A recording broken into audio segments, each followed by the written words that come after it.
હજી હું મારે બીજો ત્રીજો જ દિવસ છે હું કેનેડાથી આવી છું. ત્યાંના કેટલાય છોકરા છોકરીઓને પર્સનલી મળીને આવી છું, કારણ કે ત્યાં સેટરડે સન્ડે કાર્યક્રમો હોય, બાકીના દિવસે તમે ફ્રીમાં હો. ત્યારે કેટલાય મા બાપોએ ફોન કરીને કીધું છે કે બેન મારા દીકરાને સહેજ મળો ને, બોલતો નથી.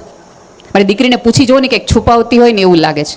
પહેલાં તો અહીંયા બેઠેલા તમામ મા બાપને એક હાથ જોડીને વિનંતી કરું કે 12મા ધોરણ પછી તરત તમારા સંતાનને વિદેશ ન મોકલી દો, કારણ કે એ તાજું લોહી છે, સાવ નવું, કે જેને હજી કોઈ સમજ નથી સાચું ખોટું કોને કહેવાય, ફ્રીડમ કોને કહેવાય, આ કરાય કે ન કરાય એ સમજ ન હોય ને તમે ત્યાં મોકલી દો અને સરસ મજાનું ખુલ્લું વાતાવરણ જોવે, સિગરેટના ધુમાડા જોવે, ડ્રગ્સના રવાડા જોવે, આઈફોનની જલસા જોવે, નાઇટ પાર્ટી જોવે, અને ઓલા 12 સાયન્સ સુધી ઓલા દબાવીને જે સ્પ્રિંગ રાખી હોય, કોલેજ કલ્ચર જીવવાની ઈચ્છા થતી હોય, એને કરવું છે એવું નથી, પણ એ વાતાવરણ એવું થઈ જાય છે.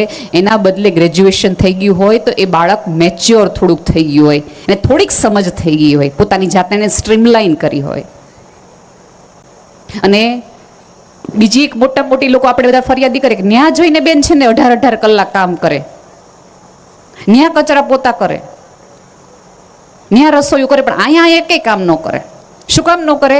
એની માટે આપણો સમાજ જ જવાબદાર છે. ત્યાંથી આટલું કરી અને ડોલર લાવે તો આપણે કે વાહ વાહ કેનેડાથી આવ્યો, કેનેડાથી અમેરિકાથી આવ્યો.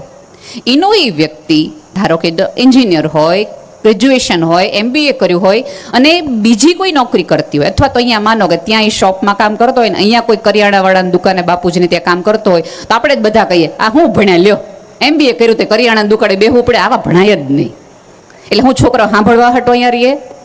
આમાં સમાજ જવાબદાર છે, છોકરા જરાય જવાબદાર નથી વિદેશ વયા જવા માટે. એક વસ્તુ યાદ રાખજો, આ તો ટિકટોક જનરેશન છે, તમારી ટકટક સાંભળવા માટે સામે રહે જ નહીં.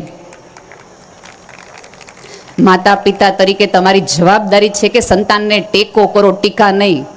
અને બધા મા બાપને ખબર નહીં, પોતાના સંતાનથી જ ફરિયાદ છે, પાડોશીના જ ગમે તો લઈ આવો ને, એના ફલાણા ભાઈનો છોકરો જો, ફલાણા ભાઈની દીકરી જો. ક્યારેક તમારા સંતાનને પણ બેસાડીને કયો, કારણ કે તમે અહીંથી જ્યારે મોકલી દો છો ત્યારે એને ભયંકર એકલતામાં સાચવવાનું હોય, જીવવાનું હોય, ત્યારે તમારા બોલેલા વાક્યો એને વાગ્યા જ રાખે અને પછી તે એકલતામાં સુસાઇડ કરે છે, ડ્રગ્સના રવાડે જાય છે, બીજા વ્યસનના રવાડે જાય છે, કારણ કે એને એની અંદર કશુંક છે એવું કહેવાવાળા માતા પિતાએ એને કોઈ દી કીધું જ નહીં. આપણે એક એવી પેઢીમાં જન્મ લીધા છે કે બાળકોને એમ કહો ને કે તારાથી આ નહીં થાય, તારાથી આ નહીં થાય, તો જ કરે. આ એવા નથી, આખું બદલાઈ ગયેલું વર્ઝન છે.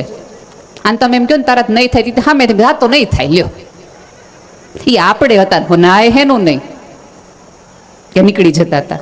આ નીકળી જાય એમાંથી નહીં, તમને કાઢી મૂકે એમાંથી છે. અને સંતાનોને મારી એક નમ્ર વિનંતી છે કે તમને જો મા બાપના પૈસાઓ, મા બાપની પ્રોપર્ટી, મા બાપની આબરૂ, મા બાપની સત્તામાંથી લાભ લેવાની ઈચ્છા થતી હોય તો મા બાપના થોડાક આવા મેણા ટોળામાંય તમારી જવાબદારી છે. તમે એમ કહો કે મારે ડાબી આંખ જોઈને જમણી ન જોઈએ, એમ ન હાલે. એકની સાથે એક ફ્રી જોય, ગુલાબારે કાંટા આવે, કા ઓલામાંય વટ રખાય, એ નથી જોતું. પપ્પા નહીં જોયું, મારા જોડે જઈશ. તા તો રોતા આપણે કે તમારી હાટું આટલું ન કરું, ફલાણા કાકાએ કેટલું કર્યું એના છોકરા હાટું. પાડોશીના બાપુજીના ઉદાહરણ દઈએ આપણે. અને ત્યાં તરત મમ્મી રોતી જાય પપ્પા પાસે. પપ્પાને ખબર હોય કે નથી જવા જેવું, અને જે અહીંયા ન ભણ્યા હોય એ ન્યા હું ભણવાના એલાવ. પિતાને ખબર હોય કે ઘરની બહાર નીકળો ત્યારે કેટલી સમસ્યાઓ, કેટલી તકલીફ અને મૂંઝવણ આવતી હોય છે, એટલા માટે પિતા ક્યાંક આનાકાની કરતા હોય છે, ત્યારે મમ્મી તરત જ પેલું બ્રહ્માસ્ત્ર કાઢે રોવાનું. એકનો એક દીકરો છે, તમે એટલું ન કર્યું, આટલું મોટું ઊભું હેની હાટું કર્યું છે, આટલું ન કર્યું, તમારે તો છૂટતું જ નથી. એને ઘણું છૂટે છે, અહીંયા વળગેલું છે ને એટલે એને ખબર છે. પુરુષનો નકાર છે ને બહેનો, હંમેશા જગતની આવી પીડાના આધારે આવતો હોય છે, કારણ કે એ ઈચ્છે છે કે જે તકલીફ ને પીડા મને થઈ નહીં, મારા સંતાનને ન થાય ને, એટલા માટે પિતા હંમેશા કકડાટ કરતો હોય છે. અને તમે હોસ્ટેલમાં જાઓ, ક્યાંક બહાર જાઓ ને, ત્યારે માની મહેનત સમજાય અને પિતાનો કકડાટ સમજાય. જ્યારે પહેલા જ દિવસે તમારો બોસ તમને ગેટ લોસ્ટ કે, ત્યારે સમજાય કે ઓલું પપ્પાનો સાંભળી લીધું હોત ને તો વાંધો ન આવત. એટલે જ્યારે તમારા પતિ કે એના પિતા કોઈક ના પાડે છે તો એના નામાં સપોર્ટ આપો અને સાથે કહો કે બેટા પપ્પા કહે છે તો તું સાંભળતો ખરો. પણ આપણે ઓલું નાનપણથી તકલીફ ઉછેરમાં કઈ થઈ છે ખબર છે? બાળક સાવ નાનો એવો હોય ને એટલે મમ્મી પપ્પા પૂછે તને પપ્પા ગમે કે મમ્મી? એટલે છોકરાને એમ થાય કે ઓકે બેમાંથી એક જ ગમવા જોઈએ, બે તો ગમે એવા છે ને એ એકબીજા નથી ગમતા, મને ક્યાં બે ગમે? બરાબર? આ સવાલ જ ખોટો છે કે તને મમ્મી ગમે કે પપ્પા ગમે. એટલે છોકરાને સમજાઈ જાય કે ઓકે આ ભાજપ કોંગ્રેસની સરકાર છે જેમાં ગઠબંધન શક્ય જ નથી, એટલે આપણે રાજ કરવાનું થાય છે. અને પપ્પાને તો એઝ એ ફાઇનાન્સર આપણે રાખ્યા હોય ને એમ ડ્યુટી ઉપર કરાવડાવીએ. કા પપ્પાએ પૈસા આપવાનો કા પપ્પાને ખીજાવાનો. મમ્મી દર 3 વાક્ય તાર પપ્પાને કહી દઈશો, તાર પપ્પાને કહી દઈશો. એટલે પપ્પા ઓલા થાક્યા હાર્યા પાછા આવે, ઓફિસની આખા દિવસની માથાકૂટ હોય, 3 વખત બેંકવાળાનો મેસેજ આવી ગયો, હપ્તો ચડી ગયો છે, જે ઉછીના ભાઈબંધ લઈ જવાનું કીધું તું 15 તારીખે દઈ દઈશ એને દીધા ન હોય, સ્કૂટરમાં એકાદ લીટો પડી ગયો હોય, સ્કૂટર પાર્ક કરતી વખતે 3 જણાએ કીધું જ્ઞાન નહીં સામે કરો. આવી માથાકૂટમાં થાકેલો હારેલો હાફેલો પુરુષ ઘરમાં આવે અને દરવાજો ખોલીને આપણું પહેલું વાક્ય નીકળે, તમે બધુંય મૂકી દો પેલા આને સમજાવો તો. એટલે સમજાવવામાં શું આવે? સટાક દઈને એક આવે કે ઓલું બધું ફ્રસ્ટ્રેશન એનામાં હતું. અને પછી છોકરાને એમ થાય કે આ મારવા હાટો હું કામ ઘરે આવતા છે, ત્યાં રહેતા હોય તો ઓફિસમાં. એટલે રોતું રોતું બાળક છે એ મા પાસે રસોડામાં જાય. એટલે મા પાછો સરસ વાળ સરખા કરીને પોતાના છેડાથી આંસુ લૂછીને એમ કીધું, મેં તને કીધું તું ને તોફાન કરવા પપ્પા ખીજાશે. એટલે પણ તમે એને કીધું કાને ખીજાવ. મા તરીકે તમારી જવાબદારી છે કે જ્યારે તમારા બાળકને એના પિતા ખીજાતા હોય ત્યારે એને કહો કે બેટા તું માન જ એટલા ખોટા અને ખરાબ તારા પપ્પા નથી, તારા કરતાં ખરેખર એને દિવાળી વધુ જોઈએ છે. એને થોડીક તો ખબર પડતી હશે ને.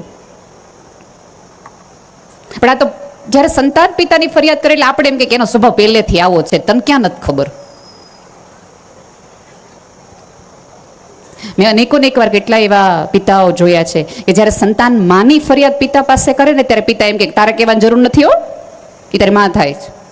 ત્યારે પુરુષે કવચનો રોલ લઈ લે છે. એક વસ્તુ યાદ રાખજો, જગતની મોટામાં મોટી તકલીફ એ છે કે તલવારો છે ને મારી નાખો કાપી નાખો ના બહુ જ મોટા ઉદાહરણ દેવાય, પણ જે ઢાલ બનીને રહીએ ને એનું કોઈ ઉદાહરણ ન દે. સાચી તો જરૂરિયાત ઢાલવાળાની હતી, જેને કઈ તલવારના ઘા તમને લાગવા ન દીધા. તમારા ઘરનો પુરુષ એ તમારી આવી ઢાલ છે કે જગતના, સમયના, સ્થિતિના, સમાજના કોઈ પણ પ્રકારની તલવાર તમારા ઉપરની, તમારા કુટુંબની, તમારી 7 પેઢી આવતી બેસીને ખાઈ શકે ને એની માટે આ બધા ધોળાકા થયા છે. અને તમને એવું લાગતું હોય કે પુરુષો બહુ જ આગળ છે, બહુ જ આગળ છે. બહેનો, પુરુષો ભવિષ્ય જોવે છે અને સ્ત્રીઓ અરીસો જોવે છે, એટલા માટે આગળ છે. આપણે તો સહેજ શરીર મોટું થઈ જાય, વાળ ધોળા થઈ જાય તો આપણે હવે ક્યાં જીવવા જેવું થયું, જો ને ઉંમર થઈ ગઈ. તમને આજ સુધી તમે ક્યાંય છાપામાં વાંચ્યું છે કે ભાઈઓના વાળ વયા જવાના કારણે ભાઈઓને ડિપ્રેશન આવી ગયું હોય? એક ભાઈએ ઘરની બહાર નીકળવાનું બંધ કરી દીધું, એનું શરીર વધી ગયું. તો એમને એમના શરીરથી એક પણ પ્રકારની ફરિયાદ નથી, એટલે જીવનમાં એ ઘણાય કામ કરી શકે છે. જે દિવસે સ્ત્રી પોતાના શરીર સાથેની ફરિયાદો કરવાનું બંધ કરી દેશે એ દિવસે એ પણ એ લેવલમાં હશે. અત્યારે ધારો કે મેં કોઈક બેનને હું મળું અને એમ કહું તમે બહુ સરસ લાગો છો, એટલે પહેલું એનું વાક્ય હું પહેલા જેવી નથી લાગતી, હવે એ તો હમણાં વધી ગયું છે. એટલે તરત જ જવાબ આપી દેવાનો. થોડુંક તમારી જાત ઉપર તમે ગર્વ લેતા થાવ. તમે શું કરો છો? તમે જે 24 કલાકમાં 48 કલાકનું કામ કરો છો, એક સાથે સ્ત્રીઓને 2 નહીં 18 આંખો છે, 1000 હાથ છે. અનેકોને એક વાર મેં તો અહીંયા બેઠેલા ભાઈઓને પણ એક નમ્ર વિનંતી છે કે જ્યારે જ્યારે તમે બેફામ રીતે સ્ત્રીઓને એવું કહી દો છો કે તને ન ખબર પડે, તને ન ખબર પડે, તો ભૂલી જજો કે અમને ન ખબર પડે. તમે ઘરેથી આવો, ઓફિસેથી આવો ને તમારું મોઢું ન જોયું હોય ને તમારા દરવાજાના ભટકાવાના અવાજ ઉપરથી છોકરાને કહી દે હગે વગે થઈ જાજો, મૂડમાં નથી, દરવાજો એમ ભટકાડ્યો છે. જો એ અમને ખબર પડી જતી હોય તો અમને ખબર જ પડી જાય કે તમારા મનમાં શું છે. 3 મહિનાનું બાળક રડે ને કે 3 દિવસનું બાળક રડે ને તો એ નવી બનેલી માને ખબર પડી જાય કે બાળકને પેટમાં દુખે છે એટલે રડે છે કે બાળક ભૂખ્યું છે એટલે રડે. એટલા બાળકના અમને આવલ જવન ખબર પડી જતા હોય તો તમે તો 40, 45, 60 નાથી અમને ન ખબર પડે કે તમે 3 વખત પડખા ફેરવો તો શું તકલીફ હશે? પડે જ. થોડુંક કહેવાનું રાખો. જે પાત્રએ તમને અહીં સુધી પહોંચાડ્યા છે એમાં એની જવાબદારી એટલી જ છે. એક વખત એક મારે કાર્યક્રમમાં જમાતું એક ભાઈનો સન્માન સમારંભ હતો અને એના સન્માન સમારંભમાં બધા જ એવું વારાઘડીએ રઘુવીરભાઈ બોલ્યા કરતા હતા કે આ સાહેબ એવા છે કે હંમેશા ટાઈમસર જ ઓફિસ આવે, આ સાહેબ એવા છે કે હંમેશા ટાઈમસર ઓફિસ આવે. સાહેબના બહુ જ ટાઈમસર આવવાના વખાણ થયા. એટલે મેં કીધું હવે આ સાહેબના વાઈફના વખાણ કરો કે જેણે હંમેશા રસોઈ, ટિફિન ને કપડાં રેડી રાખ્યા કે સાહેબ ટાઈમસર ઓફિસ આવી શકે. તમે જે સંતાનોને અમેરિકા, લંડન, યુકે, ઓસ્ટ્રેલિયા મોકલો છો એ સંતાનને તમે તૈયાર કર્યા છે એનો ગર્વ લ્યો, એનો મુંજારો તમારા ચહેરા પર ન રાખો. પૂરા ગર્વથી કયો. અમારા જેવી સ્ત્રીઓ તમને પૂછે ને કે શું કરો છો ત્યારે યાદી આપો કે આટલું આટલું આટલું આટલું બેન કર્યું છે. અત્યારે મોટા મોટી તકલીફ એ છે કે 4 સ્ત્રીઓ નોકરી કરે એટલે ઘરમાં રહેતી બધી સ્ત્રીઓને એમ કે તમે કાંઈ તમને ઘરમાં કેમ ગમે? ત્યારે બહુ પ્રેમથી કહેવાય કે બેન ઘરમાં હું સવારે છે ને રસોઈવાળા બેન હોઉં, ફાઇનાન્સર હોઉં, મારા સાસુની હું નર્સ હોઉં, મારા દીકરાની હું કાઉન્સિલર હોઉં, મારા સસરાની હું ડૉક્ટર હોઉં, મારા પાડોશીવાળા બેન છે એની બેનપણી હોઉં. આવા કેટલાય રોલ મારે દિવસ પડે રાખવાના હોય.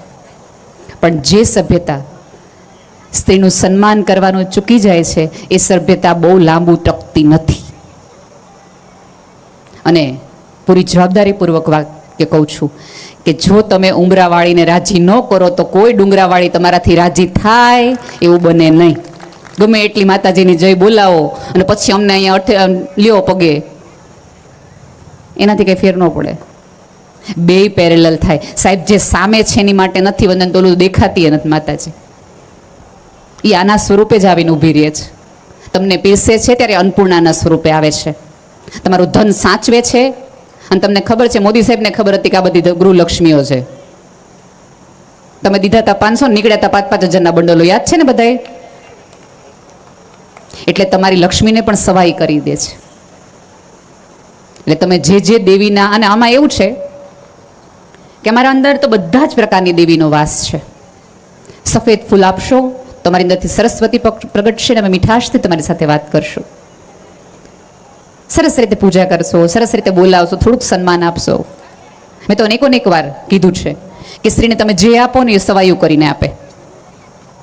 ધરતીને તમે મુઠ્ઠી અનાજ આપો, આપી દો ને ભાઈ. પાણી હટો બાંધ્યા બેનો, આપણે અત્યારે ભાજપની સરકાર છે, ક્યાં પાણીના વાંધા છે?